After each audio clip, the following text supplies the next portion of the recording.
You grew up believing biblical miracles were acts of divine mercy. You learned about Jesus healing the sick, feeding the hungry, and calming the storm. And they told you that this is what divine power looks like. But they made sure you never turned to the page where God sends 2 wild bears out of the woods to maul 42 children just because they made fun of a prophet's bald head. That is a real story sitting right there in your Bible. And the institution you grew up in has spent centuries hoping you never read it out loud. Today we are going to look at the one miracle the pulpit refuses to touch. Because once you see what is actually happening in this chapter, the entire safe, sanitized version of God they handed you in Sunday school falls apart. There was a philosopher in 17th century Amsterdam named Baruch Spinoza who was cursed and excommunicated by his own community at 23 years old for doing exactly what we are about to do. He read the sacred text without the institutional filter, following the words to where they actually go instead of where the institution needs them to go. We're going to apply his method today. Drop your city and country in the comments right now, because I want to see where in the world people are sitting down to finally read what is actually on the page. Let's set the scene. If you open your Bible to the Old Testament, specifically 2 Kings chapter 2, you find the prophet Elisha. He has just taken over for his mentor Elijah. He is walking up the road to a town called Bethel. And as he is walking, a group of youth comes out of the city.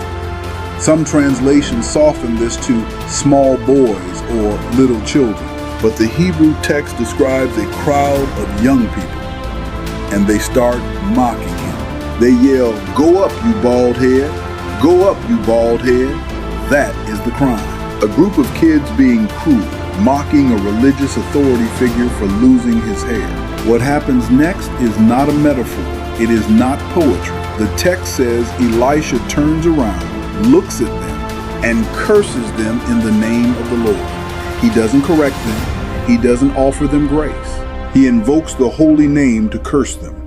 And the immediate divine response to that curse is that 2 female bears come charging out of the woods and physically tear 42 of those youths to pieces. Stop and actually picture that scene for a second. Try to hold the reality of what the text is describing. 42 kids bleeding in the dirt, the screaming, the panic, the sheer unimaginable terror of a wildlife massacre.